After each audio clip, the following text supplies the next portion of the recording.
नमस्कार साथियों, स्वागत है आप सभी लोगों का फ्यूचर ऑफिसर्स के इस यूट्यूब प्लेटफॉर्म पे। आज से हम स्टार्ट कर रहे हैं रिवीजन श्रृंखला, जिसमें हम सब्जेक्ट वाइज जो के अंतर्गत जो महत्वपूर्ण चीज़ें हैं उनको अध्ययन नहीं बल्कि अभ्यास के दृष्टिकोण से तेज़ी से रिवीजन करते हुए आगे बढ़ेंगे। और हमारा लक्ष्य रहेगा कि सभी आगामी एग्जाम को ध्यान में रखते हुए विशेष रूप से पीसीएस एग्ज़ाम 2026 जो कि हमारा लक्ष्य है, उसको ध्यान में रखते हुए सब्जेक्ट वाइज रिवीजन श्रृंखला स्टार्ट की जाए। तो आज के इस क्रम में सबसे पहले हम अपना राजनीति विज्ञान का विषय लेंगे और उसके अंतर्गत भारतीय संविधान का अध्ययन करेंगे। और इस अध्ययन क्रम में एक-एक करके हम चीज़ों को आगे देखते हुए चलेंगे। तो आज का जो हमारा विषय रहेगा, राजनीति विज्ञान के अंतर्गत भारतीय संविधान। हम जानने का प्रयास करेंगे कि भारतीय संविधान का निर्माण कैसे हुआ, कब से हमने लिखित कानूनों को शासन प्रशासन में पालन करना स्टार्ट किया। क्योंकि अगर हम इतिहास देखते हैं तो राजा महाराजाओं का शासन था।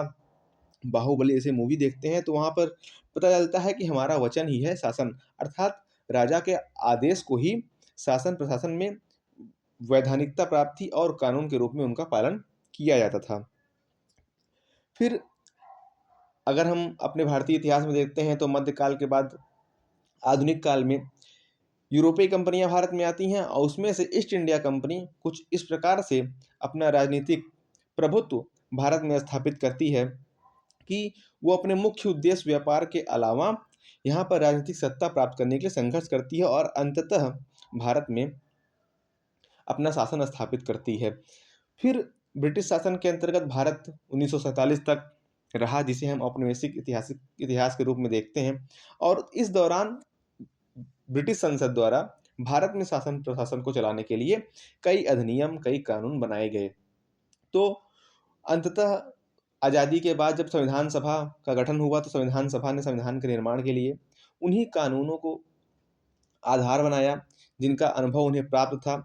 1909 का अधिनियम हो, 1919 का अधिनियम हो या फिर भारत शासन अधिनियम 1935 हो, ये भारतीय संविधान के महत्वपूर्ण आधार थे। तो आज के सेशन में हम उस संवैधानिक विकास को देखने का प्रयास करेंगे, उस इतिहास को जानने का प्रयास करेंगे जिसने हमारे वर्तमान संविधान के निर्माण में मदद की या फिर महत्वपूर्ण आधार को स्थापित किया।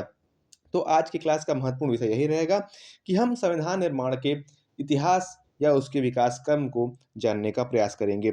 इसमें हम 1773 के रेगुलेटिंग एक्ट को देखेंगे जिसने कंपनी के शासन को कंट्रोल में लिया।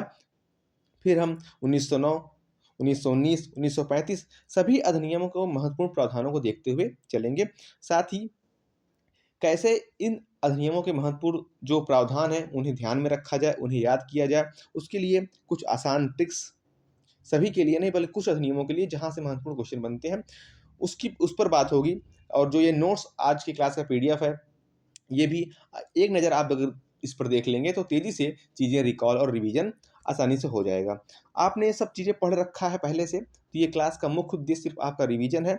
तो आइए शुरू करते हैं और देखते हैं भारतीय संविधान के इतिहास को।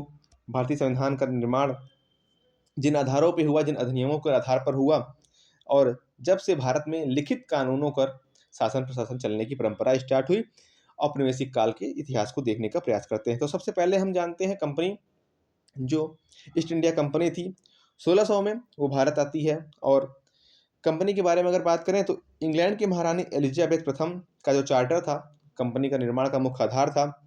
व्यापार के उद्देश्य से कंपनी भारत में आगमन करती है, लेकिन यहाँ की राजनीतिक परिस्थितियाँ, यहाँ के मौजूदा हालात, आपसी जो राजतंत्र थे यहाँ के, आपसी इतने संघर्षरत थे कि कंपनी को वो आधार मिल गया कि कंपनी यहाँ पर सत्ता स्थापित करने का प्रयास किया और उसमें सफल भी हुई।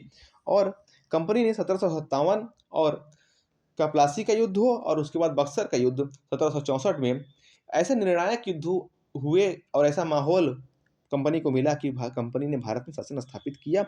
और 1765 के इलाहाबाद की संधि में कंपनी को यहाँ पर दीवानी अधिकार भी मिल गया। तो अब कंपनी के पास बड़ी जिम्मेदारियां थी, कंपनी यहाँ पे शक्ति हासिल कर चुकी थी। तो इस शक्ति को कैसे शासन किया जाए, शासन प्रशासन में कैसे इस्तेमाल किया जाए, क्योंकि बड़ी ज़िम्मेदारी और बड़ी शक्ति के साथ भ्रष्टाचार भी बढ़ जाता है। तो ऐसे में कंपनी के जो अधिकारी थे, कंपनी के जो कर्मचारी थे, इन्होंने व्यक्तिगत लाभ के लिए कंपनी से हटकर व्यापार करना प्रारंभ किया।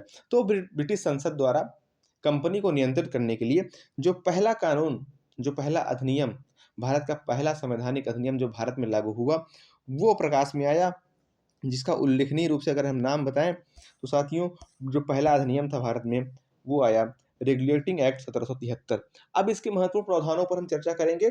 आप बस तेज़ी से इसके एक-एक प्रावधानों को देखते हुए, सुनते हुए आगे बढ़िएगा और चीज़ें रिकॉल करिएगा, क्योंकि आपने सब पढ़ रखा है। यहाँ बस रिवीजन का उद्देश्य है और चीज़ें आप एक एक बार देखते हुए चलेंगे और लास्ट में हम यहाँ से जो पीवाईक्यू क्वेश्चन है, पीसीएस में आ चुके हैं, उसको देखने का प्रयास करेंगे। तो 1773 के रेगुलेटिंग एक्ट की बात करें, तो हम इतिहास की परिस्थिति को अगर हमने अभी देखा कि कंपनी अब शासन के रूप में काम करने लगी थी और कंपनी के जो कर्मचारी थे, जो व्यक्तिगत अधिकारी थे, उन्होंने व्यक्तिगत लाभ के लिए कई भ्रष्टाचार किए थे। तो ऐसे में संसद ने, ब्रिटिश संसद ने नियंत्रित करने के लिए, तो ध्यान में रखिएगा इसका नाम रेगुलेटिंग एक्ट है, कंपनी के कार्यों को नियंत्रित करने के लिए, कुछ जो कर्मचारी थे उनके कार्यों को नियंत्रित करने के लिए ये लाया गया था। इसकी महत्वपूर्ण विशेषताएँ क्या है? ये भारत का पहला संवैधानिक अधिनियम था। इसमें महत्वपूर्ण प्रावधान क्या किए गए थे? इसमें बंगाल के गवर्नर को गवर्नर जनरल बनाया गया था। मुंबई, मद्रास, बंगाल, ये 3 गवर्नर थे। अब बंगाल का जो गवर्नर था उसे मुख्य गवर्नर जनरल बनाया गया। साथ ही बम्बई व मद्रास के गवर्नर को उसके अधीन कर दिया गया। तो यहाँ से कई बार प्रश्न देखने को मिला कि जो बंगाल के गवर्नर थे, पहले गवर्नर भारत के या फिर बंगाल के जो गवर्नर जनरल बनाए गए कौन थे? तो वारेन हेस्टिंग प्रथम गवर्नर जनरल थे। इस नाम को आप ध्यान में रखेंगे, याद करेंगे। साथ ही इसमें और क्या प्रावधान किया गया? इस अधिनियम के अंतर्गत कलकत्ता में सुप्रीम कोर्ट की स्थापना की गई 1774 में। फिर कंपनी पर ब्रिटिश संसद का नियंत्रण भी स्थापित किया गया इस अधिनियम के द्वारा। तो ये महत्वपूर्ण प्रावधान थे 1773 के रेगुलेटिंग एक्ट के। यहाँ पर पहली बार भारत में प्रशासनिक केंद्रीकरण की शुरुआत हुई और प्रशासन जो कंपनी देख रही थी, उसके अंतर्गत शासन को नियंत्रित करने का प्रयास किया गया। अगर हम इसके प्रावधानों को याद करने की बात करें, तो कैसे इसको याद रखा जाए, इसके लिए एक आसान सी ट्रिक है। कंपनी पर कंट्रोल किया गया 1773 का रेगुलेटिंग एक्ट के द्वारा। तो फर्स्ट, ये पहला अधिनियम था भारत में, इसे कंट्रोल किया गया और इसके द्वारा कोर्ट की स्थापना की गई। सुप्रीम कोर्ट की स्थापना पहली बार भारत में की गई। तो इन महत्वपूर्ण प्रावधानों को आप एक साथ देख सकते हैं और इसे इस तरह से इस अधिनियम को याद रख सकते हैं कि पहला संवैधानिक अधिनियम था, पहला गवर्नर जनरल वारेन हेस्टिंग इस दौरान बनाया गया और पहला सुप्रीम कोर्ट बनाया गया और जो गवर्नर जनरल बनाया गया उसके कंट्रोल में मद्रास और मुंबई को अधीन उसके किया गया। तो इस तरह से फर्स्ट कंट्रोल कोर्ट 1773 का रेगुलेटिंग एक्ट, 1773 का अधिनियम, ये आप ध्यान में रखेंगे। 1773 के बाद 1784 का पिट्स इंडिया एक्ट आता है, जिसमें प्रावधान किए गए, उसको देखेंगे हम। लेकिन उससे पहले अगर इस तरह से रिवीजन श्रृंखला हम स्टार्ट किया और आपके अभ्यास के लिए महत्वपूर्ण है, तो नियमित रूप से इसे चलाया जाएगा। तो चैनल को आप सब्सक्राइब कर लीजिए और ज्वाइन कर लीजिए और रेगुलर आपको बस यहाँ देखना है, महत्वपूर्ण प्रावधानों को समझना है, आपको चीज़ें रिकॉल करनी है, क्योंकि आपने सब कुछ पढ़ रखा है पहले से। तो रिवीजन के लिए बहुत ही महत्वपूर्ण क्लास रहने वाली है और साथ ही संबंधित पीवाईक्यू जो हैं, उन्हें करने के लिए क्लास महत्वपूर्ण है। तो आप इसे कंटिन्यू रूप से करते रहिए, इसलिए चैनल को सब्सक्राइब कर लीजिएगा। तो 1773 के अधिनियम के बाद 1784 का पिट्स इंडिया एक्ट, इसमें क्या महत्वपूर्ण प्रावधान किए गए? इसमें दोहरी शासन व्यवस्था की गई। कंपनी अब प्रशासन कार्यों को देखने लगी, तब ब्रिटिश सरकार नीतियाँ बनाकर कंपनी को प्रशासन की एक इकाई के रूप में भारत में स्थापित कर लिया गया। अब कंपनी के अधीन जो क्षेत्र थे, उसे ब्रिटिश अधिपत्य क्षेत्र कहा जाने लगा, क्योंकि कंपनी अब राजनीतिक प्रभाव अपना बहुत तेज़ी से भारत में फैला रही थी और उसके क्षेत्र बढ़ते जा रहे थे। तो कंपनी के क्षेत्र को अब पहली बार भारत में ब्रिटिश अधिपत्य क्षेत्र कहा गया। साथ ही यहाँ बोर्ड ऑफ कंट्रोल का गठन किया गया, अर्थात कंपनी के वाणिज्यिक कार्यों और कंपनी के राजनीतिक कार्य को अलग किया गया तथा दोनों के लिए अलग-अलग बोर्ड की स्थापना की गई। ये महत्वपूर्ण प्रावधान पिट्स इंडिया एक्ट में किए गए 1784 को। इसको आप ध्यान में रखिएगा। 1784 के बाद जो महत्वपूर्ण अधिनियम आता है वो है 1813 का चार्टर अधिनियम। 1813 का चार्टर अधिनियम वो आया था पहले। तो 1784 के बाद 1813 का चार्टर अधिनियम, और ये बहुत ही महत्वपूर्ण अधिनियम है। इसमें कई ऐसे प्रावधान किए गए जो भारत को लगातार प्रभावित किए, भारत के विकास को प्रभावित किए, भारत की तत्कालीन जो स्थिति थी उसको प्रभावित किए। इसमें क्या महत्वपूर्ण प्रावधान किए गए? सबसे पहला महत्वपूर्ण प्रावधान किया गया कि ईस्ट इंडिया कंपनी के कार्यकाल में 20 वर्ष की वृद्धि की गई। कंपनी के व्यापारिक एकाधिकार को समाप्त किया गया तथा ब्रिटेन की, या फिर अगर हम कहें कि अन्य यूरोपीय कंपनियों को भी यहाँ से व्यापार करने का मौका दिया गया। लेकिन यह व्यापारिक एकाधिकार पूर्ण रूप से समाप्त नहीं किया गया था। चाय तथा चीन के साथ व्यापार को छोड़ दिया गया था। इसमें अभी भी कंपनी को एकाधिकार प्राप्त था। साथ ही अब कंपनी जब प्रशासनिक रूप से यहाँ पर स्थापित हो गई, यहाँ पर राजनीतिक रूप से अपना प्रभुत्व जमा लिया, तो सामाजिक और सांस्कृतिक भारत की परिस्थितियाँ थी उसमें भी हस्तक्षेप करने का प्रयास कंपनी के द्वारा या फिर ब्रिटिश संसद के द्वारा किया गया। और 1813 के चार्टर अधिनियम में ईसाई मिशनरियों को भारत में धर्म प्रचार की अनुमति दी गई। साथ ही पाश्चात्य शिक्षा, जो पश्चिमी शिक्षा पद्धति थी, उसे भी भारत में प्रचार करने का प्रयास किया गया और उसके लिए शिक्षा पर 1 लाख का बजट आवंटित किया गया। 1813 के चार्टर अधिनियम की मुख्य बातें इसे आप ध्यान में रखेंगे।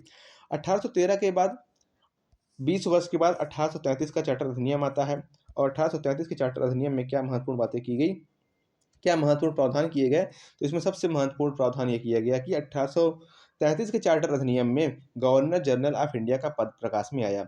जो बंगाल का गवर्नर जनरल था, अब उसे जब भारत में कंपनी का शासन बहुत ही महत्वपूर्ण रूप से स्थापित हो गया, कई बड़े क्षेत्र पर कंपनी स्थापित हो गई और तथा भारतीय जो यहाँ के राजतंत्र थे, जो भारतीय रियासतें थी, वो सीमित रूप से कुछ क्षेत्रों में सीमित रह गई और जो थी वो भी कंपनी के अधीन हो गई।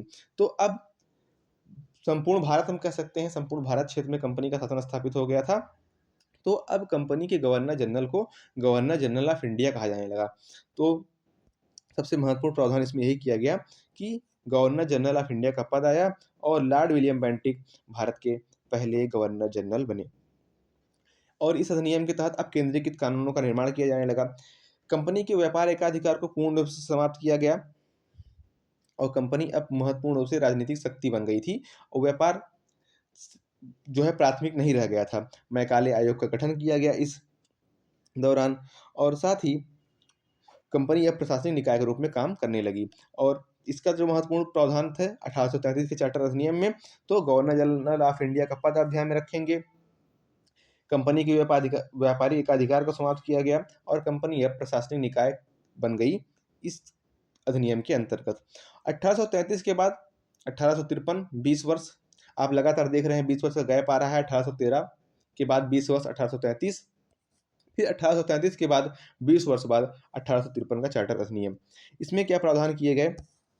तो अब जब भारत में इस तरह से कंपनी का शासन स्थापित हो गया, तो भारतीयों को भी अपने शासन में भागीदार बनाने का प्रयास इसके द्वारा किया गया और केंद्रीय विधान परिषद में पहली बार गैर सरकारी सदस्यों को नामांकित किया गया और उन्हें बहस का अधिकार दिया गया। ये राजनीतिक रूप से और साथ ही सिविल सेवाओं में प्रतियोगी परीक्षा आरंभ की गई, अर्थात प्रशासनिक में भी भारतीयों की भागीदारी सुनिश्चित हो सके, इसके लिए सिविल सेवा की जो प्रतियोगिता थी उन्हें खुली प्रतियोगिता के रूप में स्टार्ट किया गया और भारतीय भी इसमें अब भागीदार ले सकते थे। इस एग्जाम को भारतीय अब दे सकते थे। तो राजनीतिक रूप से और प्रशासनिक रूप से भी भारतीयों को मौका दिया जाने लगा, भारतीयों की भागीदारी भी सुनिश्चित की गई ब्रिटिश शासन पद्धति में। 1853 का अधिनियम बहुत ही महत्वपूर्ण था इस लिहाज से क्योंकि इसमें भारतीयों को प्रतिनिधित्व दिया गया उन्हें। हाँ, लेकिन ये चुनिंदा भारतीय थे जो शिक्षा, संपत्ति आदि योग्यताओं के आधार पर प्रतिष्ठित लोग थे, उन्हें ही मौका मिला, वो चाहे राजनीतिक रूप से हो केंद्रीय विधान परिषद में या फिर प्रशासनिक रूप से सिविल सेवाओं में उनकी प्रतियोगिता परीक्षा में उन्हें भागीदारी सुनिश्चित की। फिर 1853 के अधिनियम के बाद 1858 का भारत सरकार अधिनियम आता है, क्योंकि इस समय जो परिस्थितियाँ थी वो बदल चुकी थी। 1857 की महान क्रांति या फिर प्रथम स्वतंत्रता संग्राम हो चुका था, तो परिस्थितियाँ अब विरोध स्वरूप थी। ब्रिटिश कंपनी या ब्रिटिश शासन का भारी स्तर पर विरोध किया गया। वो हर स्तर पर किया गया, वो चाहे राजनैतिक रूप से विरोध किया गया या फिर सामाजिक सांस्कृतिक रूप से विरोध किया गया। यहाँ पर जब इतना बड़ा विरोध कंपनी को देखा गया, ब्रिटिश शासन के खिलाफ एक क्रांति देखी गई, तो यहाँ पर जब फिर 18 कंपनी क्रांति के तुरंत बाद 1857 की क्रांति के तुरंत बाद भारत सरकार अधिनियम आता है, तो उस क्रांति का प्रभाव उस अधिनियम में भी देखने को मिलता है। तो इतिहास हमेशा से राजनीति को प्रभावित करता रहा है। तो इसी क्रम में जो ऐतिहासिक घटनाएँ थी, उन्होंने अधिनियम को प्रभावित किया और 1858 के अधिनियम में कंपनी के शासन का अंत कर दिया गया।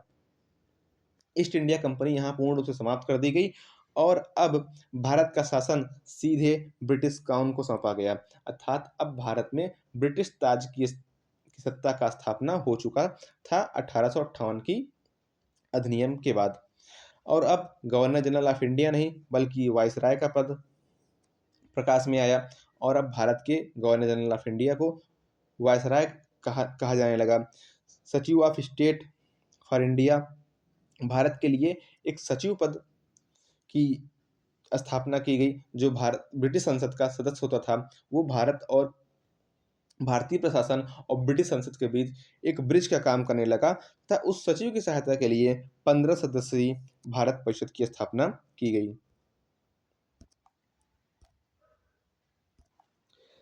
तो इस प्रकार से जो भारत सरकार अधिनियम था, इसमें जो महत्वपूर्ण प्रावधान किए गए, जो बहुत ही इम्पोर्टेंट थे, क्योंकि इसमें कंपनी के शासन का अंत किया गया, भारत के जो गवर्नर जनरल का पद था उसका अंत किया गया, वायसराय का पद प्रकाश में आया और कैनिंग भारत के पहले वायसराय थे।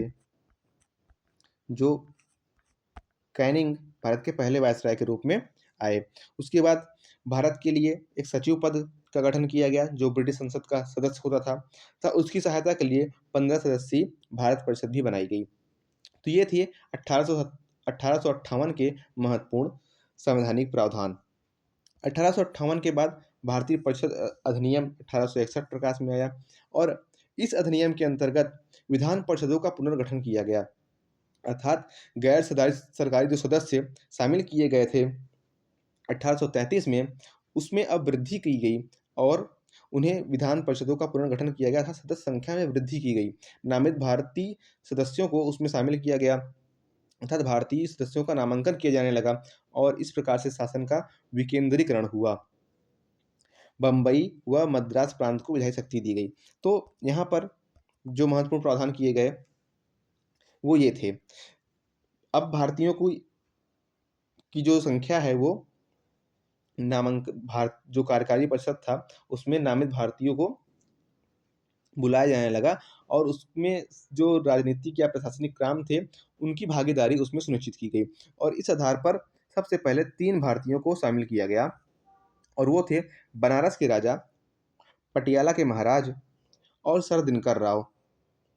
ये 3 लोगों को जो कार्यकारी परिषद था कैनिंग का उसमें शामिल किया गया और विकेंद्रीकरण की शुरुआत की गई। जो भारत का प्रशासन था उसे विभाजित किया गया और बम्बई प्रांत और मद्रास प्रांत को भी विधायी शक्ति दी गई और उन्हें अधिकार दिया गया अपने स्थान के लिए, अपने प्रांत के लिए कानून बनाने और प्रशासन करने का। साथ ही यही अधिनियम है जिसमें क्या कहते भारत के जो वायसराय थे उन्हें अध्यादेश और वीटो की शक्ति भी प्रदान की गई। भारत परिषद अधिनियम 1861 के महत्वपूर्ण प्रावधानों को आप ध्यान में रखेंगे। उसके बाद हम बात करें तो भारतीय परिषद अधिनियम 1892 आया और इसमें जो महत्वपूर्ण प्रावधान किए गए कि अप्रत्यक्ष चुनाव की शुरुआत हुई तथा जो भारतीय सदस्यों को विधायी परिषद में शामिल किया गया था उन्हें अब पहली बार बजट पर चर्चा का अधिकार दिया गया, लेकिन अभी मतदान का अधिकार या फिर संकल्प पारित करने का अधिकार नहीं दिया गया था। पहले उनकी भागीदारी सुनिश्चित की गई कि उन्हें लाके बैठा दिया गया और दिखा दिया गया कि आप भी शासन में भागीदार हैं, लेकिन 1892 में उन्हें पहली बार बजट पर चर्चा का अधिकार दिया गया। अभी भी मतदान का अधिकार या फिर संकल्प पारित करने का अधिकार नहीं दिया गया था। 1892 के भारत परिषद अधिनियम के तहत उन्हें बजट पर चर्चा का अधिकार दिया और इस समय अप्रत्यक्ष चुनाव की शुरुआत भी हो चुकी थी। ये 1852 के महत्वपूर्ण प्रावधान थे। तो इस तरह से 1773 से लेकर 1892 तक भारतीय शासन में जो अधिनियम ब्रिटिश संसद द्वारा लाए गए, उसके महत्वपूर्ण प्रावधानों को हमने देखा। उसके बाद अब 1909 का जो मार्ले मिंटो सुधार आया, उसमें जो महत्वपूर्ण प्रावधान किए गए 1909 में, तो इस दौरान मिंटो जो थे वो भारत के गवर्नर थे या भारत के वायसराय थे और मार्ले सचिव थे। तो आप इस नाम को आप ध्यान में रखेंगे कि ध्यान में रखेंगे कि भारत शासन अधिनियम 1909 में, जिसको मार्ले मिंटो सुधार भी कहा जाता है, इसमें जो मार्ले थे वो सचिव थे, जो सचिव का पद 1858 के अधिनियम में लाया गया था और मिंटो भारत के गवर्नर थे या फिर भारत के वायसराय थे। इसमें महत्वपूर्ण प्रावधान क्या किए गए? सबसे पहले इसका जो महत्वपूर्ण प्रावधान था, जो बहुत चर्चा का विषय रहा और बाद में भारतीय राजनीतिक का जो इतिहास है उसे बहुत ही प्रभावित करने वाला रहा। अल्पसंख्यक राजनीति की नींव रखी गई। ब्रिटिशों के हिसाब से यहाँ पर अल्पसंख्यक राजनीति की नींव रखी गई, लेकिन भारत की जो वर्तमान स्थिति है, लेकिन भारत में जो इसका परिणाम देखने को मिला, उसके हिसाब से तो ये भारत में सांप्रदायिकता की नींव रखी गई यहाँ पे। इसमें प्रावधान में मुस्लिमों के लिए पृथक निर्वाचन मंडल की बात की जो है प्रावधान किया गया, अर्थात बांटो और राज करो की राजनीति, भेदभाव की राजनीति की शुरुआत मार्ले मिंटो सुधार 1909 से हो चुकी थी। और इसके महत्वपूर्ण प्रावधान की हम बात कर रहे हैं, जिसमें पहला था मुस्लिमों के लिए पृथक निर्वाचन मंडल का विस्तार किया गया, केंद्रीय व प्रांतीय विधान परिषदों का विस्तार किया गया, अर्थात सदस्य संख्या में वृद्धि की गई और लगभग केंद्रीय विधान परिषद में सदस्य संख्या बढ़ाकर 60 कर दिया गया। और जिस महत्वपूर्ण प्रावधान के लिए 1909 के अधिनियम को याद किया जाता है, वो है सेपरेट इलेक्टोरल, पृथक निर्वाचन मंडल की शुरुआत किस अधिनियम से हुआ? ये क्वेश्चन आपको बार बार देखने को मिलता है। साथ ही अब सदस्यों को, जो भारतीय सदस्य विधायी परिषद में शामिल हो चुके थे, उन्हें बजट पर प्रश्न पूछने का अधिकार भी दिया गया। एक एक करके भारतीयों की जो भागीदारी है वो राजनीति में, प्रशासनिक कार्यों में शामिल किया जा रहा है। पहले उन्हें शामिल किया गया, फिर चर्चा का अधिकार दिया गया और अब बजट पर प्रश्न पूछने का अधिकार दिया गया। इसे आप ध्यान में रखेंगे कि इस भारतीयों को बजट पर प्रश्न पूछने का अधिकार किस अधिनियम के अंतर्गत दिया गया? तो 1909 के अधिनियम के अंतर्गत, जिसे मार्ले मिंटो सुधार कहा जाता है। कार्यकारी परिषद में प्रथम भारतीय सदस्य सत्येंद्र प्रसाद सिन्हा को नियुक्ति की गई। इसे भी आप ध्यान में रखेंगे कि जब गवर्नर की कार्यकारी परिषद थी, उसमें भी नामी सदस्य के रूप में प्रथम भारतीय सदस्य सत्येंद्र प्रसाद सिन्हा को शामिल किया गया। तो इस नाम को भी आप ध्यान में रखेंगे। ये था 1909 भारत शासन अधिनियम या फिर मार्ले मिंटो सुधार की महत्वपूर्ण बातें।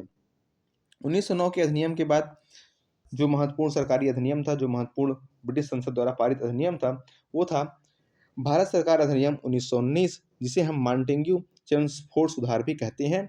और इस दौरान जो मांटेग्यू हैं वो सचिव थे और जो चेम्सफोर्ड है वो भारत के गवर्नर थे। तो इसे भी आप ध्यान में रखेंगे कि तत्कालीन सचिव कौन था और उस दौरान गवर्नर कौन था। तो मांटेग्यू चेम्सफोर्ड सुधार में मांटेग्यू वो सचिव थे और चेम्सफोर्ड भारत के गवर्नर थे। इस अधिनियम में क्या महत्वपूर्ण प्रावधान किए गए? तो इसके सबसे जो चर्चित प्रावधान है वो है द्वैत शासन, डायरकी की शुरुआत इसमें की गई। प्रांतों में द्वैत शासन की स्थापना किया गया। विषय को दो भागों में बांटा गया, अर्थात आरक्षित विषय और हस्तांतरित विषय। जो आरक्षित विषय था उसे केंद्र अपने पास रख रही थी, वो था पुलिस, राजस्व और वित्त। और जो हस्तांतरित विषय था शिक्षा, कृषि, ये प्रांतों को दिया गया। तो द्वैत शासन की शुरुआत और विषय को दो भागों में बांटना, जो शक्तियां थी उन्हें दो भागों में विभाजित किया गया भारत सरकार अधिनियम के द्वारा। इसे आप ध्यान में रखेंगे। सबसे महत्वपूर्ण प्रावधान ये था भारत सरकार अधिनियम 1919 का। उत्तरदायी शासन की दिशा में पहला प्रयास किया गया, अर्थात द्विसदनीय व्यवस्था, न केवल द्वैत शासन बल्कि केंद्र में द्विसदनीय व्यवस्था का प्रावधान भी यहाँ से प्रारंभ हुआ, अर्थात उच्च सदन और निम्न निम्न सदन की शुरुआत यहाँ से की गई। जैसे राज्यसभा और लोकसभा आज है, तो इसकी शुरुआत, इस तरह के शासन पद्धति की शुरुआत कब से हुई? तो 1919 के अधिनियम से। अभी तक अप्रत्यक्ष निर्वाचन था, अब प्रत्यक्ष निर्वाचन शामिल किया गया। और लेकिन इस प्रत्यक्ष निर्वाचन में जो मताधिकार था, मत का अधिकार सीमित लोगों को दिया गया, और वो सीमित अधिकार जैसे कि संपत्ति और शिक्षा पर आधारित था। बहुत ही सीमित लोगों को यह अधिकार दिया गया जो कि संपत्ति के मामले में श्रेष्ठ थे या शिक्षा के मामले में श्रेष्ठ थे। पृथक निर्वाचन प्रणाली जो 1909 में आई थी, उसमें वृद्धि की गई। उसमें 1909 में के अधिनियम में केवल मुस्लिम समुदाय के लोगों को पृथक निर्वाचन मंडल में शामिल किया गया था। उसे बढ़ा करके सिख, ईसाई और आंग्ल भारतीय लोगों को भी इसमें शामिल किया गया। भेदभाव की राजनीति या फिर बांटो और राज करो की जो राजनीति थी, वो तेजी से बढ़ती गई। तो इस तरह के प्रावधान भारत सरकार अधिनियम 1919 में किए गए। तो इसे याद करने के लिए किस तरह से इसको याद रखा जाए, क्योंकि कई सारे प्रावधान किए गए, सबसे महत्वपूर्ण प्रावधान क्या है और किस तरह से इस अधिनियम को याद रखा जाए। तो साथियों, इसमें 2 9 है, 1909 में भी 2 9 है, लेकिन यहाँ पर 1919 दो बार है, उसे आप ध्यान में रखेंगे। और उस अधिनियम के हिसाब से इसमें द्वैध शासन लाया गया और विषय को 2 भागों में बांटा गया। अगर आप देखें तो द्वैध शासन की शुरुआत और जो विषय है उसको 2 भागों में बांटा गया, और द्विसदनीय व्यवस्था की शुरुआत। तो इस तरह से आप 1919 के अधिनियम को याद रख सकते हैं।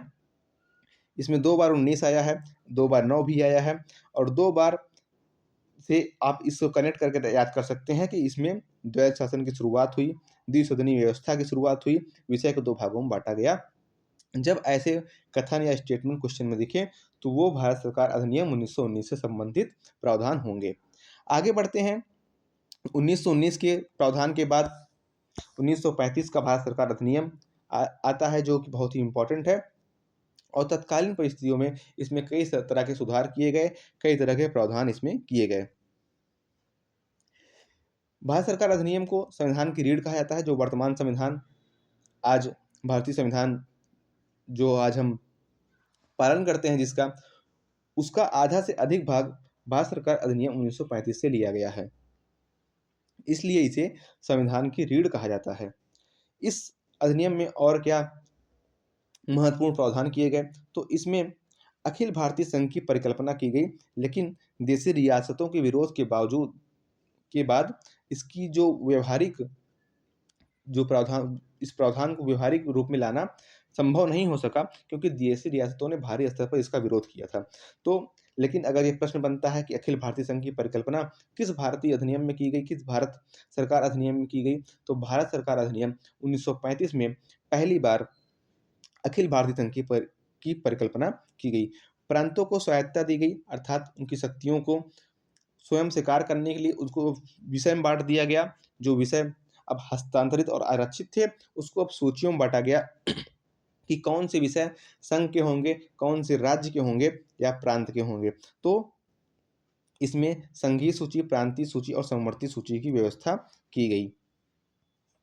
ये इस तरह से विषयों को हस्तांतरित किया गया और उनके 3 सूचियों का निर्माण किया गया। प्रांतों को प्रांतीय विषय पर विधि बनाने का अधिकार दिया गया। जो प्रांतीय स्वायत्तता थी वास्तविक रूप से किस अधिनियम के अंतर्गत प्रकाश में आई या व्यवहार में आई, तो भारत सरकार अधिनियम 1935। संविधान का अधिकतम भाग इसी से लिया गया है, इसलिए इसको संविधान की रीढ़ कहा जाता है। इसके और महत्वपूर्ण प्रावधान हैं, कौन से?